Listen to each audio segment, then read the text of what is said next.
Effectivement, bonsoir, donc merci d'être venu. Bonsoir, bonjour, bonsoir à celles et ceux qui, n'étant pas ici, sont nos amis de l'extérieur et qui nous verront grâce à Paul, que tu as remercié, Jean, je crois qu'effectivement il le mérite. Alors nous finissons, merci Madame Laurent, je vais vous présenter rapidement, mais tout le monde vous connaît en réalité. Nous finissons donc notre dernier rendez-vous pour cette première saison de Café Politique, on en aura fait 11. L'année prochaine, on se retrouvera. Je vous donne rendez-vous d'ores et déjà à la réunion de rentrée du samedi 24 septembre en Arles. Nous serons chez vous, Madame Laurent, dans ce triangle magique là-bas. Et là, nous vous dévoilerons le programme qui est bien avancé, qui vous plaira pour les prochains cafés actualités de l'année qui vient. Mais bien sûr, avant ces rendez-vous qui sont un petit peu lointains, vous savez que de toute façon, nous restons toujours ensemble par le biais de nos deux blogs, le blog de la FRP et surtout le blog de la Faute à Rousseau, qui est un quotidien sur le net, et qui restera avec vous pendant les vacances, en juillet et août, qui ne vous laissera pas tomber. Il y a deux choses comme ça, c'est les impôts et la faute à Rousseau, qui pensent toujours à vous, qui ne vous oublient jamais. C'est le seul point commun, rassurez-vous. Voilà. Alors aujourd'hui, je voulais remercier moi aussi Jean Lafay, Annie Laurent, parce qu'elle est très occupée. Elle écrit des articles dans des journaux, dans des revues, elle écrit des livres. Elle participe à des colloques. La dernière fois qu'on l'a eue au téléphone, enfin qu'on voulait la voir en mars, elle était à Lille. Ce café a une histoire, ça fait 3 mois qu'on veut le faire, puisqu'il y a 3 mois, on a vu que le monde arabo-musulman s'enflammait un petit peu. Alors, il y a eu les vacances de Pâques, il y a eu vous, il y a eu nous, voilà. Et donc, finalement, on le fait aujourd'hui, ça fait 3 mois qu'on voulait le faire.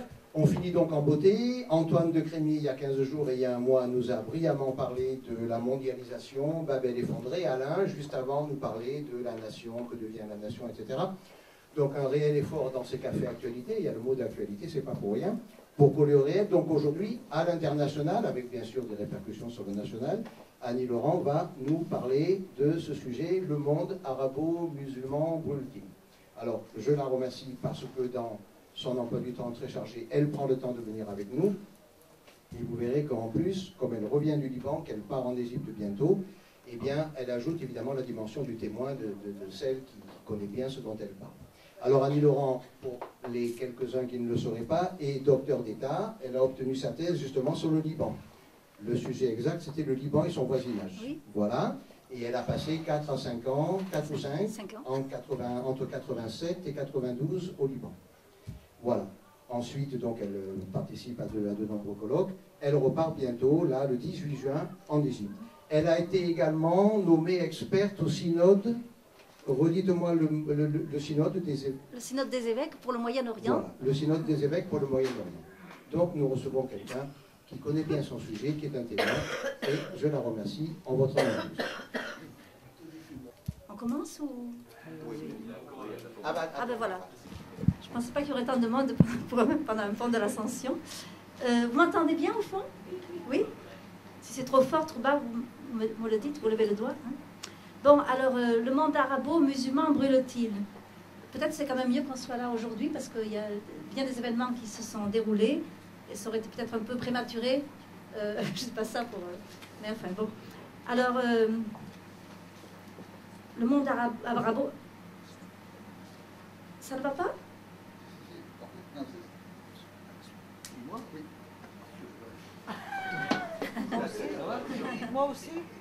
Non, ça va, Vous voulez que je change de place? Non, pas du tout, pas du tout. Non, mais ça, c'est pas grave. Oui, alors, donc, je recommence. Le thème qu'on a choisi, le monde arabo-musulman brûle-t-il? Oui, il brûle, mais on va voir. Moi, je ne vais pas faire le prophète ce soir, bien sûr. Je vais commencer par rappeler un peu les différentes étapes des événements des derniers mois et puis vous donner quelques éléments de réflexion pour après discuter avec vous. Ce sera peut-être plus intéressant si vous aurez sûrement des questions à poser. Je pense qu'il y a des éléments clés à connaître pour essayer de bien comprendre ce qui se passe et ce qui peut arriver dans l'avenir plus ou moins proche. Alors, un bref rappel des événements.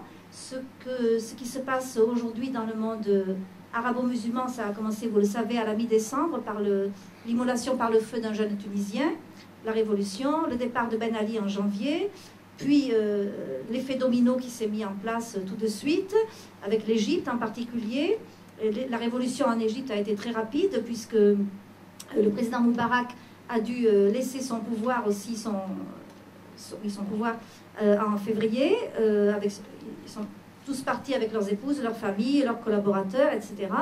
Et puis, donc, l'effet domino s'est propagé un peu partout, au Yémen, à Bahreïn, en Libye, vous savez bien, au Maroc, en Jordanie et en Syrie. En gros, c'est tous ces pays qui sont touchés. Alors, j'ai constaté une chose d'abord, c'est que les deux pays qui sont, à part l'Arabie qui reste stable pour l'instant, mais les deux pays qui ont été touchés au début par des mouvements de protestation, en tout cas, sinon de révolte, et qui sont des monarchies, jusqu'à présent ont bien tenu, il n'y a pas eu de problème majeur, c'est-à-dire le Maroc et la Jordanie. Les rois respectifs de ces deux pays, donc le Maroc et la Jordanie, ont tout de suite compris qu'il y avait des choses qu'ils devaient faire. Ils ont changé leur gouvernement et pris quelques réformes, mais très simples. Et puis finalement, leur pouvoir n'est pas du tout contesté, comme c'est le cas des pays gouvernés par des républiques, si vous voulez, par des régimes non monarchistes. Cela dit, au Maroc, d'après les échos que j'ai un ami qui vit là-bas, et il me dit que depuis le début de ces révoltes, il y a des manifestations, comme vous le savez toujours, notamment à Casablanca. Elles ne sont pas sanglantes, on ne tue pas des manifestants, mais cet ami me dit que le climat est devenu délétère. Il y a une ambiance hostile aux étrangers, on les regarde de travers. Lui-même, il était établi là-bas depuis des années. D'ailleurs, je peux vous dire son nom, la plupart d'entre vous, vous le connaissez, c'est Jean-Pierre Péroncel-Hugo. Hein. Voilà. Alors, il me raconte des petits faits, par exemple. Bon, c'est tout à son honneur. Il prend le train depuis quelque temps, puisqu'il a eu un accident de voiture. Il n'a pas encore récupéré sa voiture. Il prend le train entre Casablanca et Rabat, souvent. Et il lui arrivait plutôt de payer le prix du billet de train de gens pauvres qui n'avaient pas pu payer leur billet et qui se faisaient contrôler dans le train. Et maintenant, lorsque le contrôleur passe et que Jean-Pierre propose de payer le prix du billet du délinquant, eh bien, le contrôleur dit « Ah non, non, non, c'est pas hors de question. » Voilà. Dans les commerces aussi, il me dit c'est plus pareil. Et il me parle d'amis à lui, d'ailleurs des gens que je connais aussi, des Français qui vivent là-bas, qui font des affaires et qui pensent déjà à revenir en France. Donc, il faut être circonspect lorsqu'on dit qu'au Maroc, la situation est stable et devrait le rester. En fait, on ne sait pas trop comment ça va tourner. Mais c'est vrai que quand même, comme je l'ai dit tout à l'heure, les deux monarchies, le Maroc et la Jordanie, jusqu'à présent, n'ont pas connu de troubles comparables à ce qu'on peut observer ailleurs. Alors, en Tunisie, un gouvernement s'est mis en place, un gouvernement provisoire. Il va y avoir des élections législatives le 24 juillet. Apparemment, la date va être maintenue. Ensuite, il y aura une assemblée constituante chargée de rédiger une nouvelle constitution. Alors, pour la Tunisie, comme d'ailleurs toutes ces révolutions, on peut le dire pour tous ces pays, ce ne sont pas les islamistes qui sont à l'origine de ces troubles, mais les jeunes, notamment, et pas seulement des jeunes, mais disons des cadres, des universitaires, qui ont accès à la mondialisation à travers notamment les réseaux sociaux, comme on dit, Internet, etc.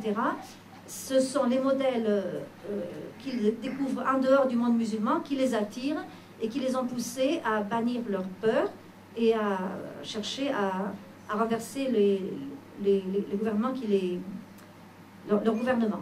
Mais on a vu très vite que les mouvements islamistes, bien que n'étant pas à l'origine de ces révolutions, ont pris le train en marche. Et pour la Tunisie, c'est évident également, puisque quelques jours après le départ du président Ben Ali, monsieur Ranouchi, qui était le chef du parti islamiste Ennahda, banni, parce que hors la loi en Tunisie, et qui était exilé à Londres, est revenu. Et un fait m'a particulièrement frappé, c'est que juste après le départ de Ben Ali, l'université de la Manouba, qui comporte, c'est l'université d'État publique, qui comporte une mosquée. Cette mosquée a été fermée depuis 10 ans.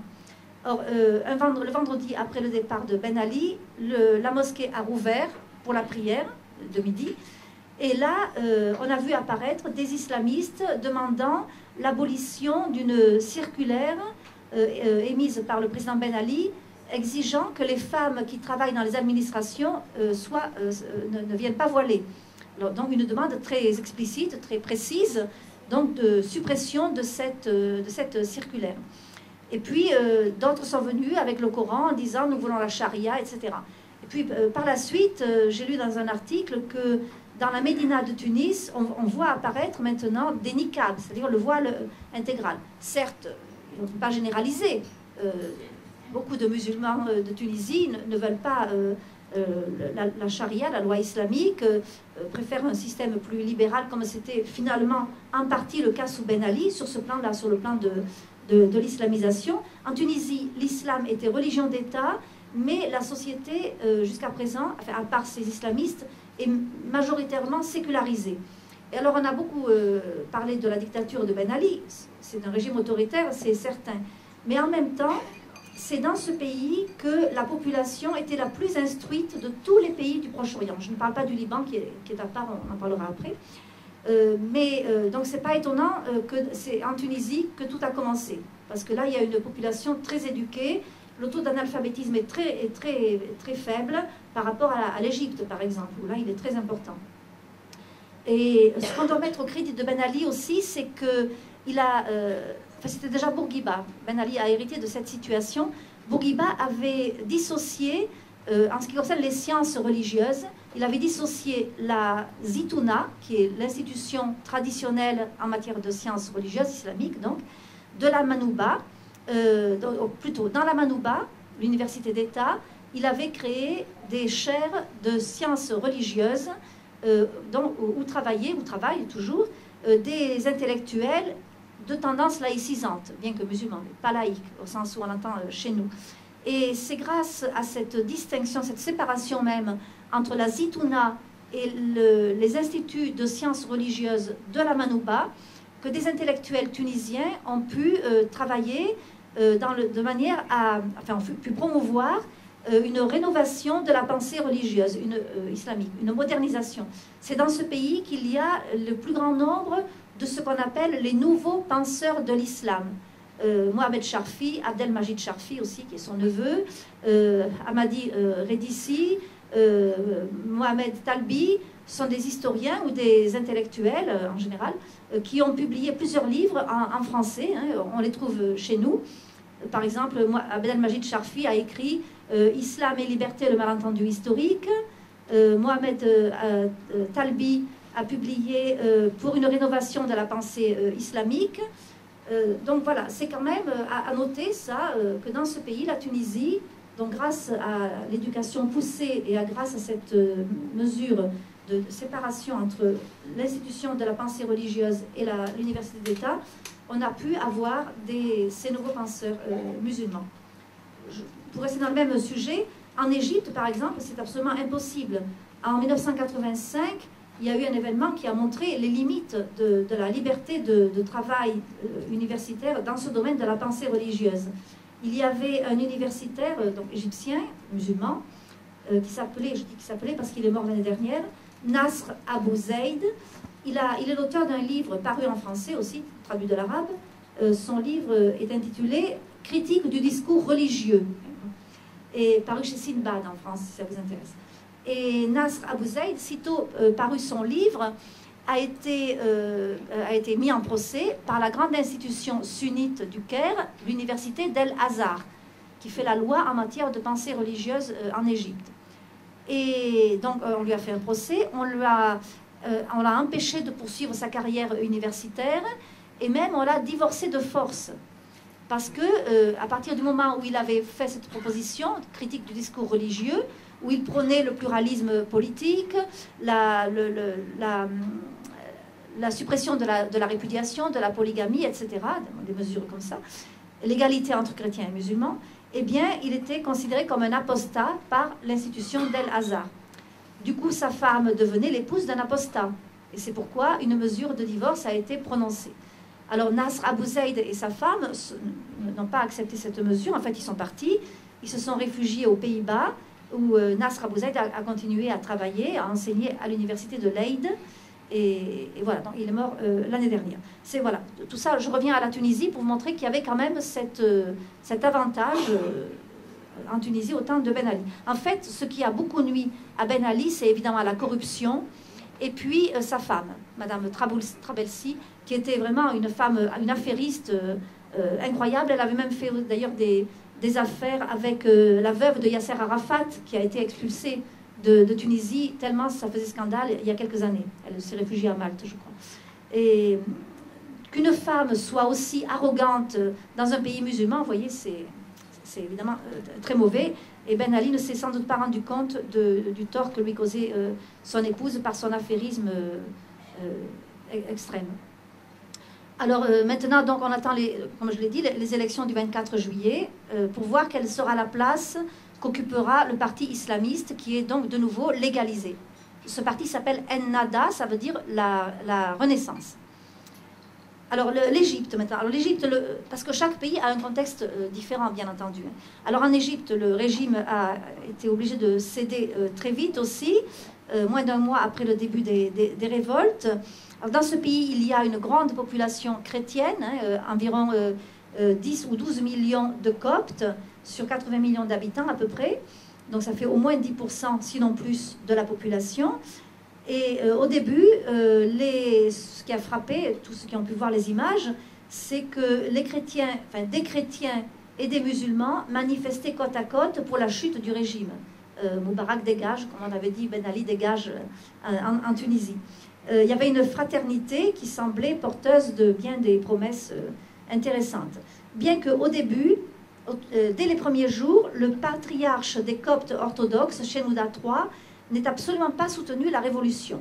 Et il a même pris un parti officiel pour Moubarak. Et, alors, par contre, le patriarche des Coptes catholiques, qui est cardinal maintenant, le cardinal Naguib, lui a une position plus mesurée, disons. Il a dit, si ça peut produire des fruits, nous sommes favorables à cette révolution, mais en même temps, il se méfiait quand même. Il n'a pas été d'un enthousiasme, voilà.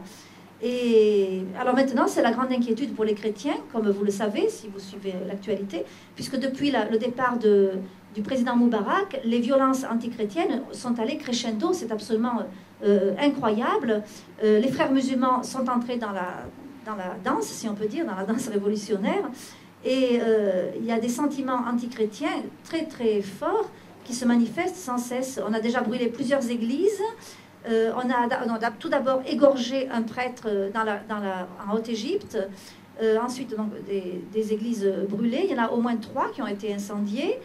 L'une d'entre elles, c'est vrai, il faut le dire par honnêteté, a été reconstruite par l'armée à 40 km du Caire. Mais les autres, non pour l'instant. Alors il y a des rumeurs qui circulent en Égypte selon lesquelles l'église copte orthodoxe pour l'essentiel, cacherait des femmes chrétiennes qui se seraient converties à l'islam. Depuis des mois et des mois, l'Égypte bruisse de ces rumeurs. Les femmes en question ont été sommées par la justice de se présenter publiquement et de dire ce qu'il en était, mais elles ne veulent pas parce qu'elles ont peur d'être lynchées. Donc elles ont enregistré des témoignages disant que non, elles sont chrétiennes et qu'elles ne sont pas enfermées dans des monastères, comme on le dit, contre leur gré, mais elles ont peur. Donc voilà, alors ce sont des prétextes qui servent à alimenter les violences antichrétiennes. Donc dans ce pays, rien n'est fait encore. En fait, il y aura un test décisif, je pense, qui aura lieu à l'automne. À l'automne, en septembre, des élections législatives sont prévues qui donneront lieu, là aussi, à la création d'une assemblée constituante pour élaborer une nouvelle constitution. Et ce n'est que par la suite qu'il y aura une élection présidentielle. Alors, le test, c'est le suivant. Dans l'actuelle constitution, l'article 2 prévoit que la charia, donc la loi islamique, est la source principale du droit.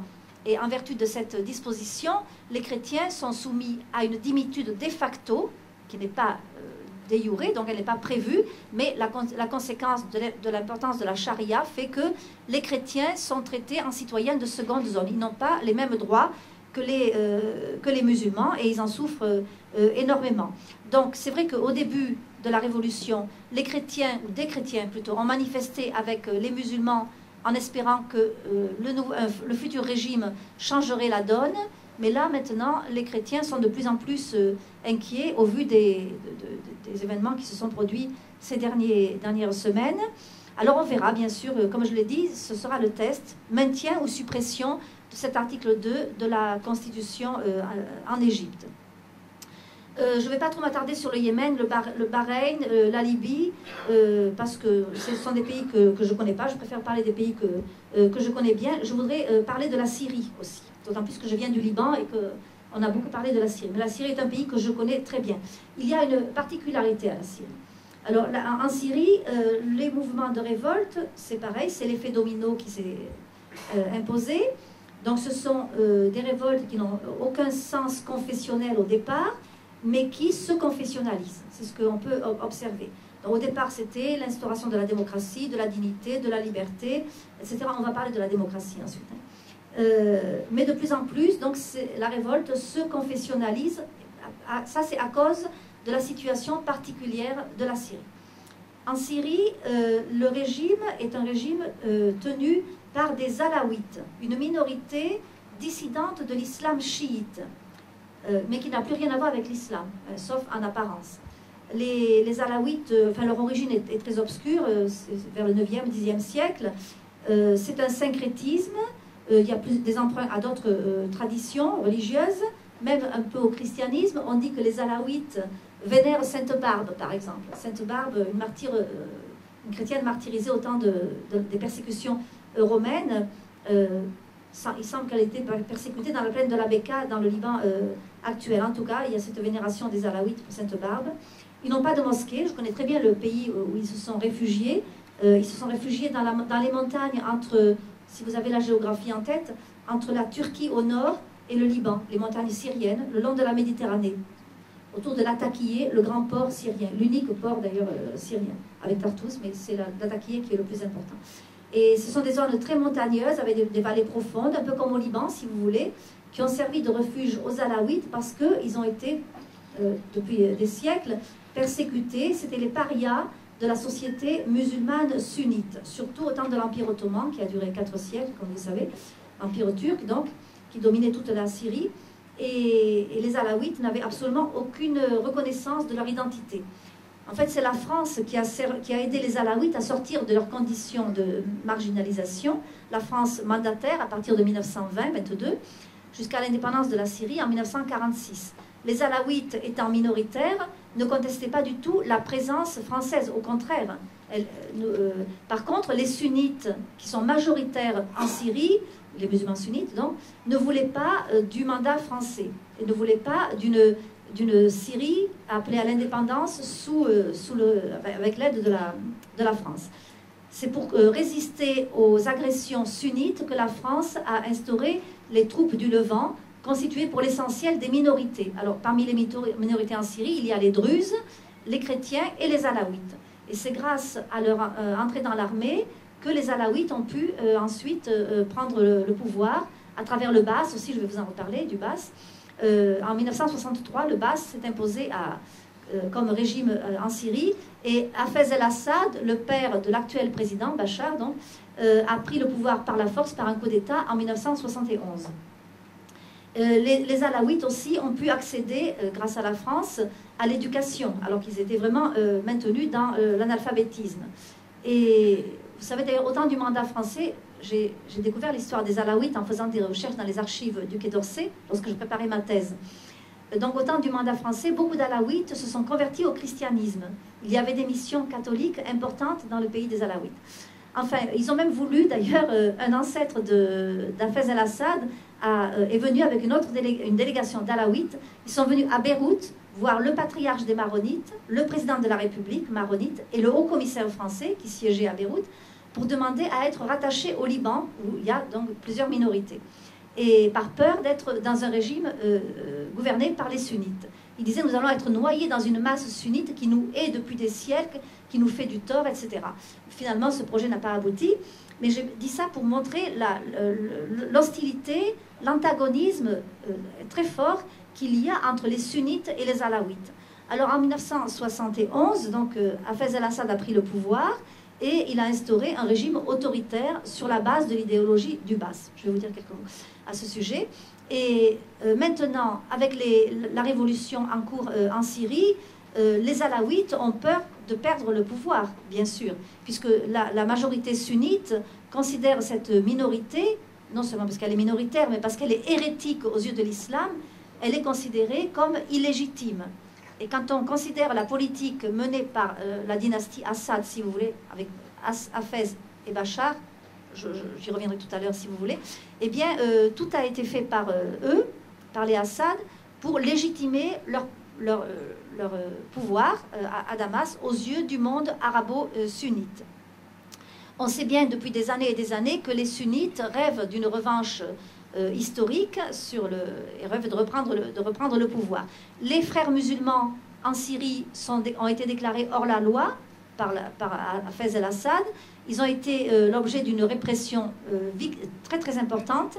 On parle ces jours-ci d'ailleurs de la grande répression qui a eu lieu en 1982, en février exactement, dans la ville de Hama, située à environ 200 km au nord de Damas. C'est une ville chantée par Maurice Barrès, un jardin sur l'Oronte, avec ses norias. C'est une très très belle ville que j'ai visitée. Et en 1982, les frères musulmans présents à Hama s'étaient soulevés contre le régime. Hafez el-Assad a envoyé son armée et rasé la ville, à l'aviation, les chars, etc. Il y a eu 20 000 tués. Alors, comme les frères musulmans sont hors la loi en Syrie, ils ont préparé leur retour, espéré, d'une autre manière, en procédant à la réislamisation des mœurs. Et c'est pourquoi, je ne sais pas si vous êtes allé en Syrie, en tout cas, moi, chaque fois que j'y vais, je vois la progression de cette réislamisation, notamment par le nombre de plus en plus important de voiles, de femmes voilées, notamment le voile intégral, même dans des villes comme Alep, où il y a beaucoup de chrétiens. Alors, on en est là, donc en Syrie, le régime a une peur panique de perdre son pouvoir et d'être ensuite l'objet de massacres, de règlements de compte, si vous voulez, dans le cas où il serait obligé de laisser la place à un gouvernement sunnite. Alors, il y a des chrétiens en Syrie, ils sont à peu près 10%, 10-12%. Toutes les communautés chrétiennes sont représentées dans ce pays. Damas est même le siège de plusieurs patriarcats, notamment un patriarcat grec orthodoxe et un patriarcat grec catholique. Et alors là, les chrétiens ont très très peur. Les chrétiens ne se sont pas du tout solidarisés avec les révolutionnaires en Syrie, mais pas du tout. Dès le départ, tout de suite, ils ont émis leurs craintes, parce qu'il est évident que ce régime alaouite protège les chrétiens. Entre minorités, on se soutient. C'est un peu, la Syrie, c'est un peu la même situation que dans l'Irak de Saddam Hussein, si vous voulez. Saddam Hussein, c'était aussi un régime très autoritaire, minoritaire, puisque Saddam était arabe sunnite, alors qu'en Irak, il y a des sunnites kurdes, ou des kurdes sunnites, si vous voulez, et que la majorité de la population est musulmane, arabe chiite. Il y a aussi d'autres minorités, notamment les chrétiens en Irak, mais aussi des yézidis, et une communauté qui se rattache également à Saint-Jean-Baptiste, les Mandéens. Alors, donc Saddam Hussein, en tant que minoritaire, protégeait les chrétiens. Je suis allée plusieurs fois en Irak avant 2003, donc avant l'offensive américaine et la chute du régime de Saddam. Et dans ce pays, l'islam était religion d'État, mais n'empêche que les chrétiens avaient toute liberté de pratiquer leur culte, de construire des églises, tout ce dont ils avaient besoin. Ils étaient évidemment soumis au manque de liberté, comme les autres citoyens, mais sur le plan de la liberté de culte, elle était totale. Alors la Syrie, c'est un peu la même situation, et c'est pourquoi les chrétiens ont si peur aujourd'hui. En outre, ils craignent que si le régime chute, il soit considéré par les musulmans sunnites comme des collaborateurs du régime alaouite, des complices, si vous voulez, et que des violences soient lancées contre eux pour les punir d'avoir collaboré avec ce régime. Alors concrètement, ça s'est manifesté par des initiatives ces dernières semaines. Par exemple, le patriarche des Grecs catholiques, Grégoire III Laham, qui siège à Damas, a écrit, donc il a envoyé une lettre à tous les chefs d'État du continent américain et d'Europe, pour leur dire, attention, ne soutenez pas trop vite ces révolutions. parce que nous sommes très inquiets de ce qui nous attend si le régime chute comme ça d'une manière brusque. Nous voulons des évolutions, bien entendu, mais nous ne voulons pas de révolution. C'est ce que le patriarche a écrit, suivi dans la même ligne par plusieurs évêques à Alep et à Damas. Je crois que ça a été assez peu répercuté ici, ce genre d'initiative. Donc évolution, mais pas révolution. En fait, on peut dire que le problème de ces régimes, c'est vrai que nous les Européens, les Occidentaux en général, nous avons soutenu ces systèmes en disant c'est le rempart contre l'islamisme. C'est vrai, c'est sûr.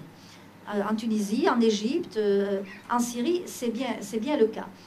Mais ce qui est peut-être dommage, c'est que ces régimes autoritaires, on peut considérer dans une certaine mesure qu'ils avaient donc leur raison d'être pour faire face à l'islamisme, mais leur faiblesse, c'est d'avoir cédé à la tentation de la corruption, de la vénalité, et ça les a discrédités. Ils n'ont pas non plus, avec l'argent du pétrole, pour ceux qui en disposent, contribué au développement de leur peuple et de leur pays.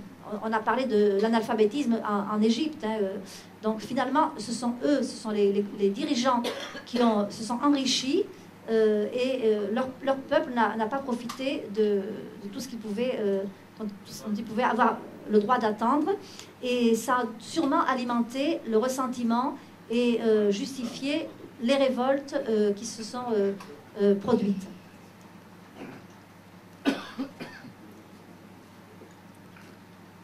Et pour ce qui est des chrétiens, vous voyez, pardon, pour ce qui est des chrétiens, on les voit tiraillés entre quel choix ont-ils? Soit l'islamisme, soit les dictatures. C'est terrible comme choix, oui. Bon, excusez-moi. Est-ce que je pourrais avoir mon citron? Non, je pourrais avoir mon citron pressé, ça serait bien. Avec mon glaçon, ça serait bien. Alors, la question de la démocratie. En Irak, les Américains, lorsqu'ils ont voulu faire chuter le régime de Saddam Hussein, ils ont dit, nous allons, c'était George Bush, vous vous rappelez, nous allons instaurer la démocratie dans ce pays. Et en guise de démocratie, qu'est-ce qu'on a eu? Le chaos qui continue aujourd'hui. Et les chrétiens sont les principales victimes de ce chaos. Il me revient à l'esprit une remarque que m'avait faite le prieur des Dominicains de Mossoul, que je connais bien, c'est un Irakien. Je l'avais rencontré à Paris quelques mois après la guerre d'Irak. Il m'avait dit les Américains n'ont pas compris que l'Irak est un chaudron bouillonnant d'antagonisme. Alors il faut un couvercle. Et c'est Saddam Hussein qui tenait le couvercle. Et les Américains ont soulevé le couvercle, et voilà maintenant le chaos dans lequel nous nous trouvons plongés, avec donc toutes les conséquences désastreuses pour les chrétiens. Alors bien entendu, on ne peut pas nous soutenir des dictatures, c'est vrai, d'un point de vue moral. Et là, on est vraiment pris dans des contradictions, des dilemmes. Je ne vois pas comment on va pouvoir les résoudre, ces dilemmes.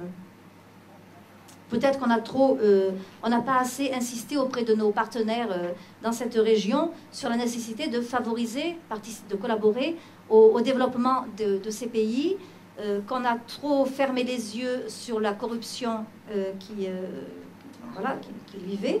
Je ne sais pas. En plus, il y a une remarque très importante, à mon avis, à faire. Lorsqu'on parle de démocratie, il faudrait s'entendre aussi sur le sens qu'on donne à ce mot. Généralement, c'est liberté, dignité, pluralisme, bon. Mais il y a aussi un autre aspect qui caractérise la démocratie. Cet autre aspect, c'est que la démocratie, finalement, elle conduit au pouvoir des majorités issues des urnes. La majorité domine sur la minorité. Alors chez nous, en Occident, les majorités et les minorités s'entendent sur un mode de laïcité. La démocratie est laïque chez nous. Au Proche-Orient, on ne peut pas dire que ça soit comme ça. Et le tort des Occidentaux, c'est de vouloir appliquer des réalités qui leur sont propres à des sociétés qui fonctionnent différemment. Au Proche-Orient, à cause de la doctrine traditionnelle de l'islam en matière de pouvoir politique, en matière d'État, d'organisation de l'État, il ne peut s'agir que de confessionnalisme. La notion d'État, dans les pays musulmans, elle est confessionnelle, elle n'est pas laïque. Alors on dit parfois, oui, mais la Turquie. Mais non, la Turquie non plus. En Turquie, c'est vrai qu'Atatürk a instauré un système que nous appelons laïque, mais qui n'a rien à voir avec la laïcité telle que nous la connaissons. En disant ça, je ne veux pas dire que j'approuve totalement la laïcité à l'occidentale. Hein. Non, mais je tiens à le préciser avant. Oui, à la française plutôt. Cette laïcité n'a rien à voir avec le précepte de notre Seigneur Jésus-Christ. Bon.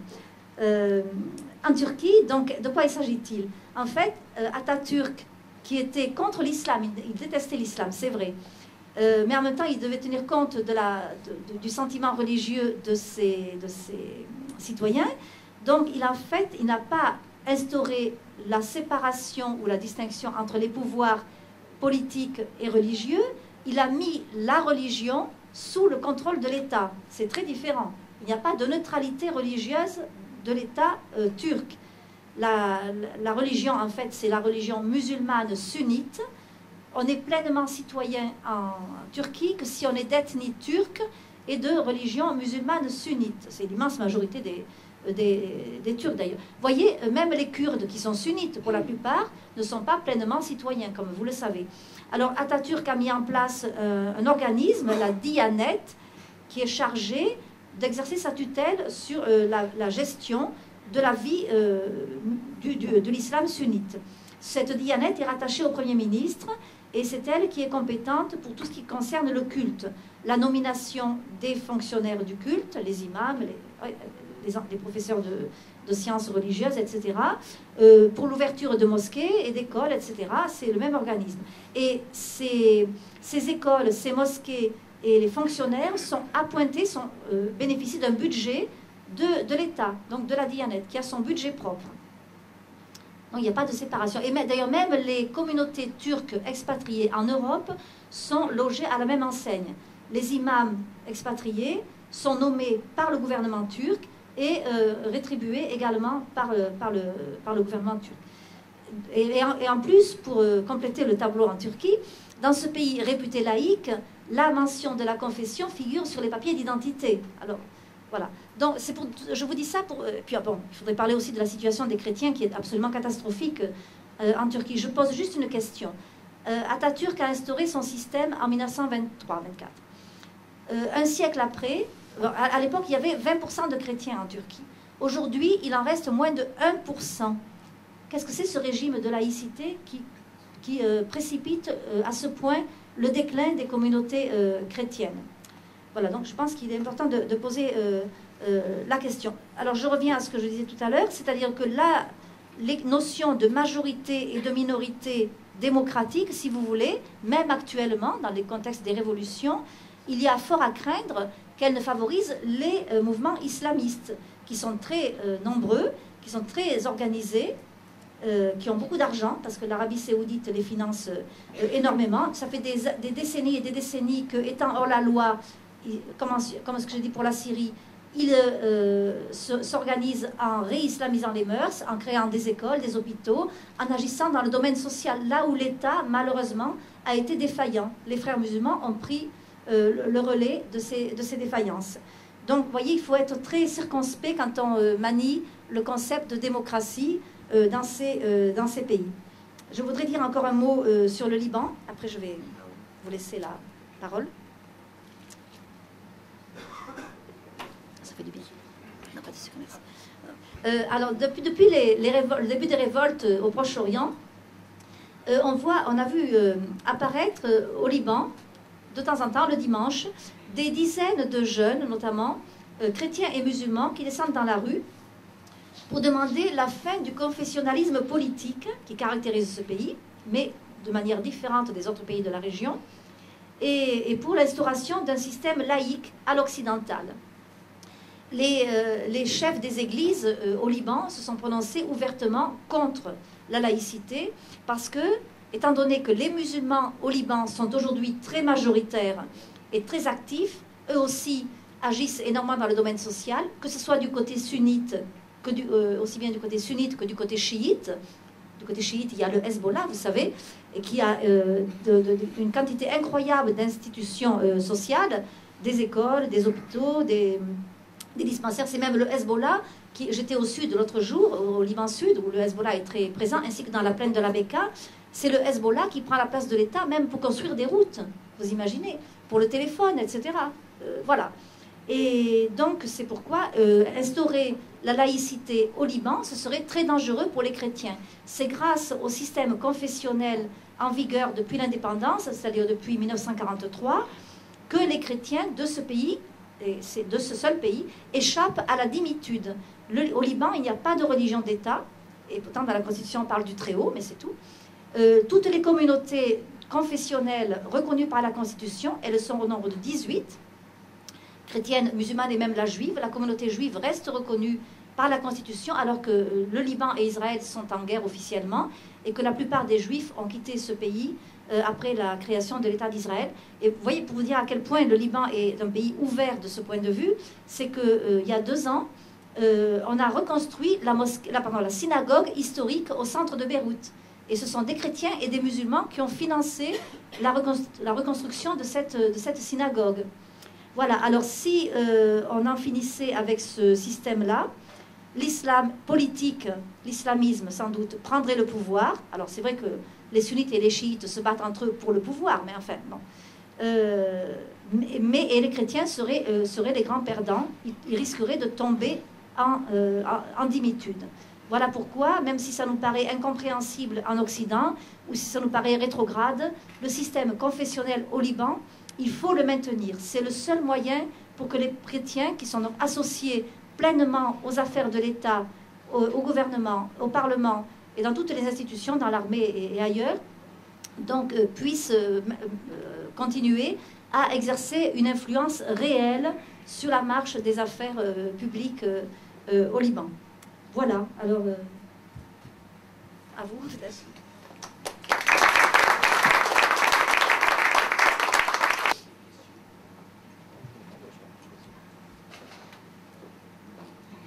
Alors, bon, je remercie Annie Laurent d'avoir tenu le coup, puisqu'elle était un petit peu la gorge prise.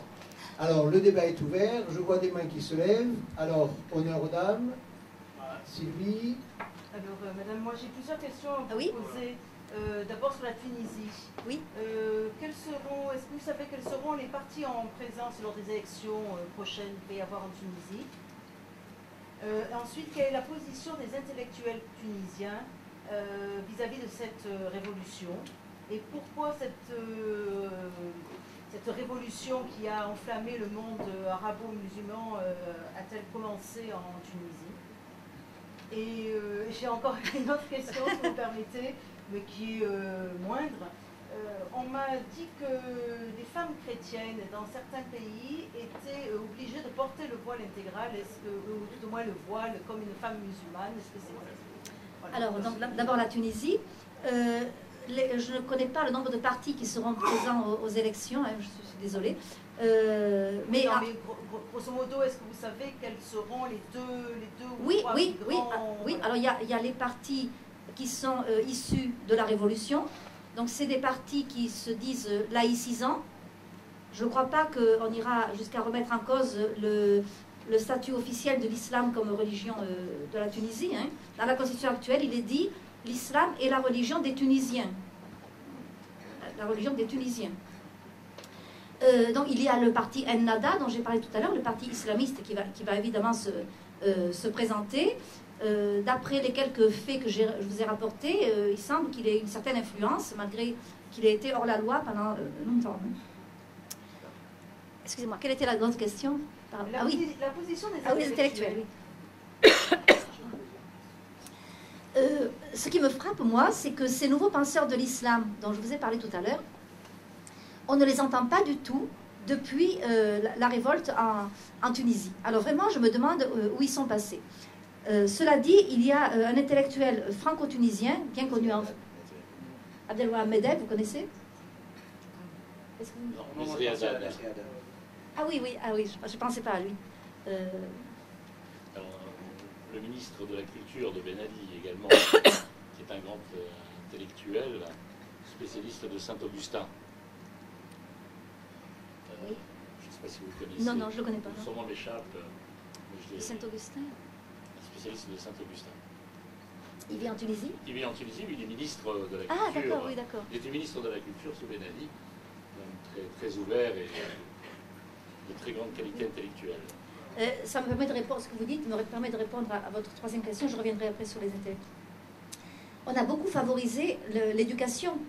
Le taux d'analphabétisme était très, très réduit en Tunisie. Et donc, en même temps, voilà, l'accès aux médias, au monde non musulman était très développé. C'est un pays en plus très ouvert, la Tunisie, si vous y êtes allé, vous avez pu vous en rendre compte. Bon, mais alors, n'empêche que ces nouveaux penseurs de l'islam, on ne les entend pas du tout, à part un, mais qui est français, dont je viens de lire un petit livre, là, très intéressant, c'est Abdelwahab Medeb. Vous voyez qui est-ce? Non, Abdelwahab Medeb, franco-tunisien. C'est un intellectuel d'une culture phénoménale. Il vit à Paris. Il est responsable de l'émission sur France Culture, Culture d'Islam, qui passe le dimanche soir. Et je suis allée le voir déjà plusieurs fois, donc j'ai apprécié sa culture. Mais le problème, c'est que Alors lui, pardon, une chose à dire qui est très importante, c'est que lui va beaucoup plus loin que les nouveaux penseurs de l'islam, que ses compatriotes tunisiens, si vous voulez, parce qu'il dit que rien ne sera possible dans le monde musulman, au point de vue du progrès, de la modernisation de la pensée religieuse, tant qu'on n'en aura pas fini avec le tabou du Coran, livre incréé, ou livre divin, si vous voulez. Pour lui, c'est ça, il a écrit plusieurs livres remarquables, en particulier un dont le titre me vient à l'esprit, qui est bien explicite, La maladie de l'islam. Il publie ses livres aux éditions du Seuil, en général. Et donc, lui, il s'est rendu en Tunisie au moment des révoltes, et il a observé tout ce qui se passe. Il a vu le retour de l'islamisme aussi, mais il espère que les mouvements islamistes seront intégrés dans un pluralisme et qu'ils accepteront donc de travailler avec des partis non islamistes ou non religieux, si vous voulez. Hein. Parce qu'il peut y avoir des partis non religieux dans un système où l'islam est la religion des Tunisiens aussi, enfin déclarée comme la religion des Tunisiens. Alors ensuite, vous m'avez demandé... Une question de moins d'importance. Ah oui, les femmes, oui. Sur les femmes chrétiennes, oui. En Arabie Saoudite, c'est le cas, oui. Les chrétiennes qui travaillent en Arabie Saoudite sont obligées de porter le voile, sauf lorsqu'elles sont dans leurs appartements, ou bien sûr. Hein. Souvent, d'ailleurs, les Occidentaux qui travaillent en Arabie sont confinés dans des centres. Hein, oui. Mais ce n'est pas le cas des nombreuses Asiatiques, des Philippines, des Sri Lankaises, etc., qui sont catholiques, et qui viennent travailler en Arabie, comme souvent elles travaillent dans des maisons, comme gouvernantes, bonnes à tout faire ou autres, eh bien, elles sont obligées de porter la tenue islamique, bien sûr. Oui, vous avez parlé un petit peu de la Turquie. Oui. En Turquie, disons les Turcs eux-mêmes qui sont pas musulmans, ils n'ont pas le droit de devenir officiers, n'ont pas le droit de devenir fonctionnaires, n'ont pas le droit d'acheter un commerce, n'ont pas le droit d'obtenir un crédit, n'ont pas le droit d'obtenir un HLM. Et c'est vraiment triste quand on parle, disons, de la Turquie en disant qu'elle est c'est un peu triste. Non mais vous avez tout à fait raison, c'est ça. Il n'y a pas un seul chrétien au gouvernement, dans l'armée, dans l'administration, au Parlement. Ils sont totalement exclus. Hein. Bien que 2 communautés chrétiennes soient reconnues par le traité de Lausanne de 1923, qui est l'acte international reconnaissant la Turquie moderne. Il y a 3 minorités qui sont dites protégées, les Juifs, et 2 communautés chrétiennes, les Arméniens grégoriens, enfin, apostoliques, et les Grecs, enfin, le patriarcat œcuménique de Constantinople, grec orthodoxe. Malgré cette reconnaissance, ces 2 églises sont victimes de spoliation, de discrimination incessante. Par exemple, les Arméniens, comme le patriarcat œcuménique, eh bien, il y a 31 ans, le gouvernement a fermé d'autorité leurs séminaires de formation respectifs. Et comme la loi turque exige que le clergé, en tout cas les responsables, notamment les patriarches, soient d'origine turque, s'ils ne peuvent pas se former dans leur pays, alors soit ils vont à l'étranger, mais après il n'est pas sûr qu'on les accepte de nouveau. Vous voyez, donc tout ça, tout était fait pour contribuer à l'extinction de la présence chrétienne en Turquie. C'est impressionnant ce qui se passe en Turquie.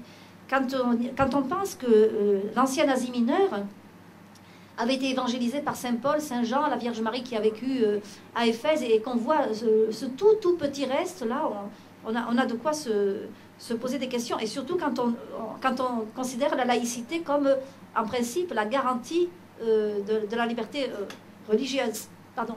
Comme je l'ai dit tout à l'heure, le déclin a été beaucoup plus important, le déclin des chrétiens, en un siècle que pendant des siècles de domination ottomane. Mais vous avez parlé aussi du Liban, et quand on regarde le Liban il y a 30-40 ans en arrière, qui était, disons, chrétien aux 2 tiers, aujourd'hui le Liban est tiers et les chrétiens à 1 tiers.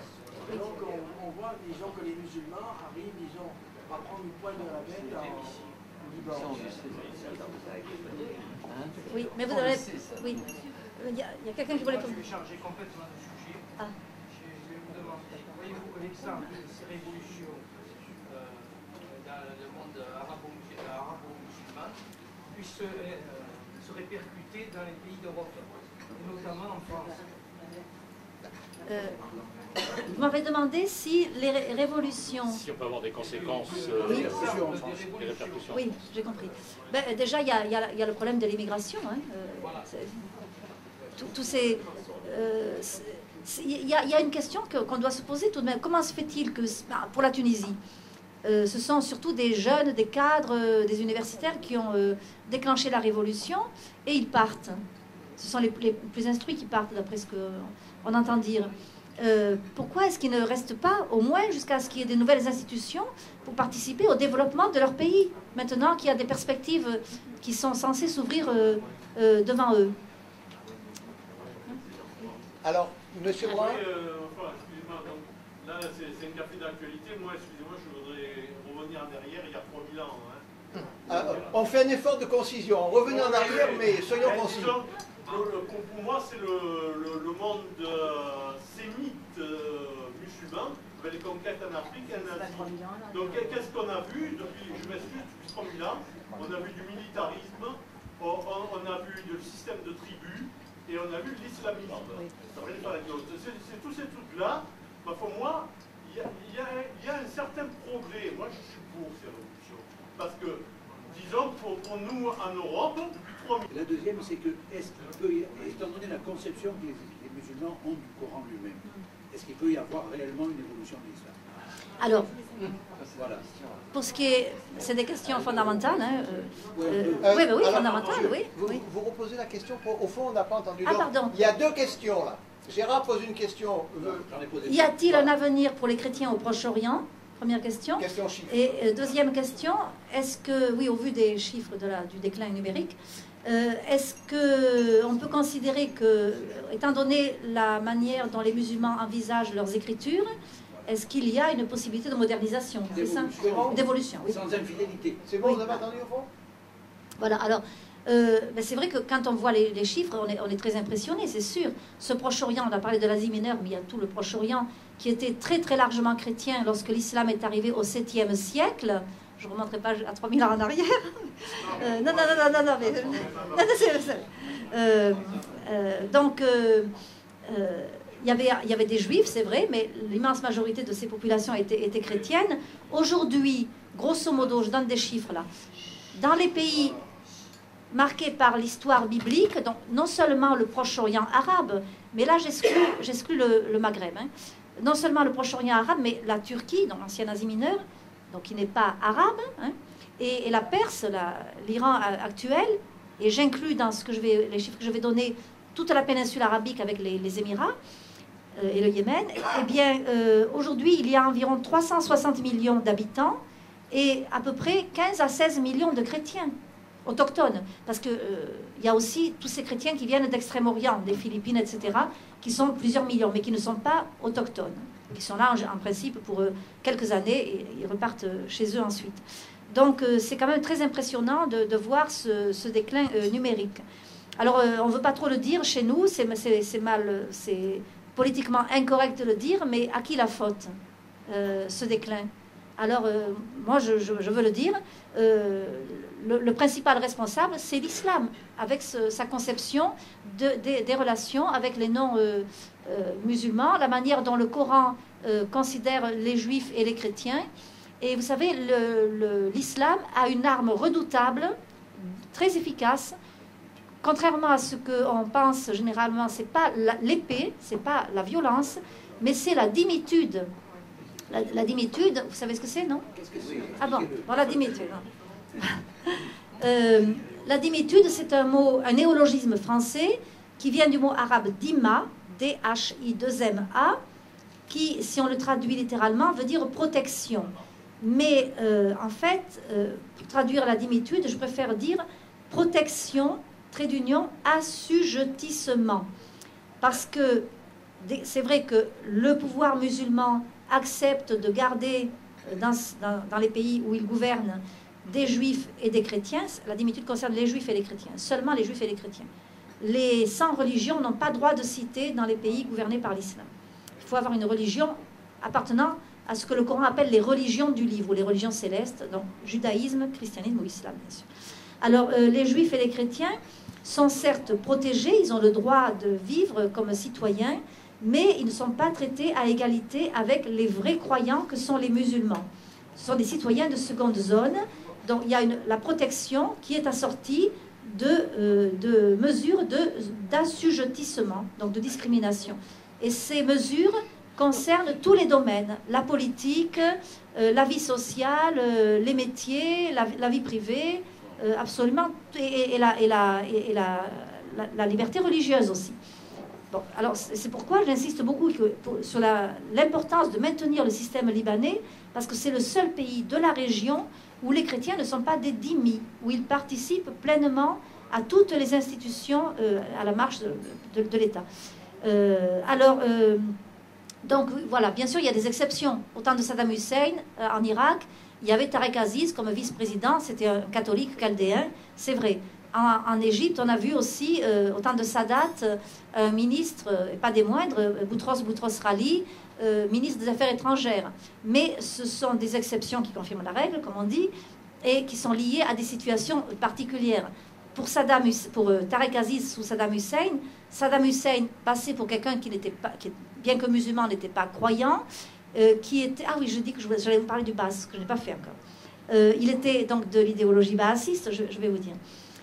Minoritaire, comme je vous l'ai dit, et donc il s'appuyait lui aussi sur des minorités, donc il ne craignait absolument pas des chrétiens qu'ils prennent le pouvoir, qu'ils le renversent pour prendre le pouvoir, alors qu'il craignait ces velléités de prise du pouvoir de la part des chiites majoritaires. Donc il n'y avait aucun risque pour lui à s'entourer de chrétiens, il n'y avait pas que Tarek Aziz d'ailleurs dans son entourage, et puis ça lui permettait de faire bonne figure en Occident. C'est toujours Tarek Aziz qui était envoyé auprès des gouvernements occidentaux pour représenter l'Irak et ses demandes.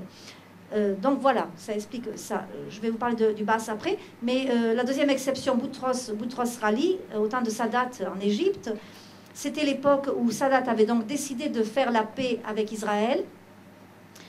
Normalement, c'est un ministre musulman sunnite qui aurait dû mener ces négociations, mais tous les musulmans pressentis pour occuper ce poste ont refusé, parce qu'ils craignaient d'être victimes de représailles de la part des islamistes qui auraient considéré la paix avec Israël, et qui considèrent toujours la paix avec Israël, comme un acte d'impiété. Et voilà pourquoi Sadat a confié cette mission à un copte orthodoxe, et de plus, sa femme est juive, ce qui évidemment pouvait faciliter bien des choses. Donc, mais après, vous voyez, bon, il y a eu parfois des ministres chrétiens au gouvernement égyptien, mais des ministres de second ordre, si vous voulez. Et au Parlement, il y a très peu de députés chrétiens. Il y en a 3 ou 4, c'est tout. Et la moitié d'entre eux sont nommés par le président de la République, enfin, été nommés par Moubarak. Donc, où est la représentativité de députés nommés et non pas élus? Alors, j'ai dit que j'allais vous parler du Baas. Alors, le Baas, le mot, je reviendrai un peu sur la dimitude après. Le mot Baas signifie renaissance. C'est un parti qui a été fondé dans les années 40 du siècle dernier. Son principal instigateur était un chrétien de Syrie, Michel Aflaq, un grec orthodoxe. L'ont suivi dans sa démarche un musulman sunnite, Salah Bitar, qui était très ouvert sur l'Occident, et puis un alaouite, Zaki Arsouzi. Alors ils ont donc fondé ce BAS. Le BAS a pour idéologie une certaine laïcisation, mais pas la laïcité, encore une fois, telle qu'on la comprend chez nous. En fait, le BAS voulait donner la priorité au nationalisme arabe sur l'appartenance confessionnelle ou religieuse. Ce nationalisme arabe était censé transcender les clivages confessionnels, donc favoriser l'égalité de tous. C'était l'époque où les identités de la région se cherchaient encore, où les pays n'étaient pas tout à fait stabilisés. C'était les mandats, notamment britanniques et français.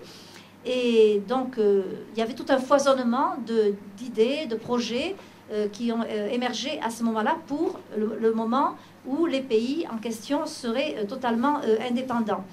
Évidemment, on comprend qu'un chrétien ait été à l'origine du BAS, puisque cette idéologie mettait fin à la dimitude, à l'inégalité entre chrétiens et musulmans. Mais cela dit, Michel Aflaq, dans ses écrits, je les ai étudiés pour ma thèse, disait que l'islam est au cœur du nationalisme arabe et de la culture arabe.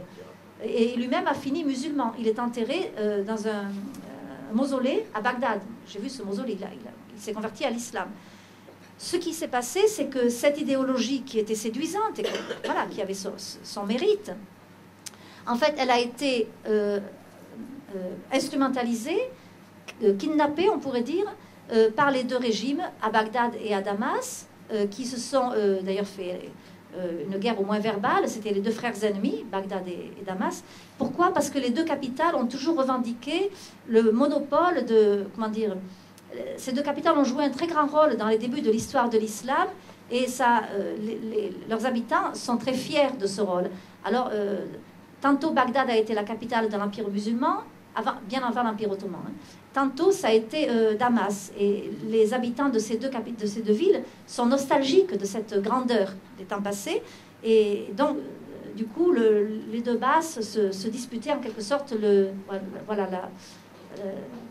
l'hégémonie, si vous voulez, sur le monde musulman du Proche-Orient. Mais alors, ces régimes dictatoriaux ont instrumentalisé le BAS, en ont fait donc des dictatures. Voilà. Et si bien que le BAS d'aujourd'hui n'a plus grand-chose à voir avec le BAS des origines, aussi bien en Irak qu'en Syrie. Voilà. Alors oui, j'insiste sur ce sujet-là. C'est que les chrétiens du Proche-Orient sont dans une angoisse très importante. Au Liban, là, vraiment, j'ai perçu cette angoisse. Les chrétiens du Liban suivent de près la situation des chrétiens en Égypte et en Syrie, et ils ont très peur que si la situation continue comme elle est actuellement, avec ces violences, eh bien, les chrétiens en fassent les frais, et que l'émigration, qui est déjà très très importante, même au Liban, beaucoup de chrétiens émigrent tellement ils sont inquiets pour leur avenir. Donc je pense qu'il faut mettre la Tunisie à part par rapport au Proche-Orient, mais cela dit, en Tunisie, il est en principe impossible d'être chrétien et tunisien. La conversion au christianisme est interdite. Il y a des exceptions, je sais, il y a des musulmans qui demandent le baptême, mais ils sont obligés de vivre dans la clandestinité ou d'émigrer aussi. Alors, vous avez une question. Est-ce que vous avez le temps de répondre juste à la deuxième partie de Gérard ou pas? Ou on passe oui, votre question. Pardon. L'évolution de l'islam. Voilà. Oui, mais bien sûr, non, mais c'est très important, évidemment. Oui, excusez-moi. Vous nous dites que l'islam, bien évidemment, est responsable, en gros, du déclin, oui. de tout ce qui nous arrive. Mais encore, ne faudrait-il pas nous exonérer, nous, les chrétiens, de notre refroidissement? Oui, oui. Voilà, nous nous sommes effondrés et nous leur avons laissé la place. Ma question était différente. Ces révolutions sont encore trop récentes pour qu'on puisse savoir quel va être l'impact de ces révolutions sur l'Europe. L'immigration, il y aura probablement une accélération de l'immigration vers les pays européens et vers l'Europe, je suppose. Pour le moment, on n'en sait rien. Et 6 mois, c'est encore très court, donc je suppose que tout cela n'a pas été chiffré ni même analysé. Mais vous, pensez-vous qu'il y aura quand même une accélération extrêmement importante de ces gens de ces islamistes vers l'Europe. Ah, de l'émigration, vous voulez dire? Oui, oui, oui. Ça, je peux rien dire à ce sujet. Mais concernant l'évolution, après je vais répondre. Concernant l'évolution de ces révolutions, à mon avis, ça prendra beaucoup de temps avant que les situations se stabilisent. Ça, c'est une conviction. Il ne faut pas croire que dans 3 ou 4 mois, tout sera stabilisé. Vous voyez à quel point même le régime libyen résiste à l'assaut des puissances occidentales. Hein. Donc, il faut, non. Ça prendra beaucoup de temps, sans doute des années. On sera mouru avant. Oui. Alors, votre question, monsieur, oui, alors, tant que... il faut que je réponde à la question. Oui, sur la question de la modernisation, de l'évolution de l'islam. Je rejoins tout à fait Abdelwahab.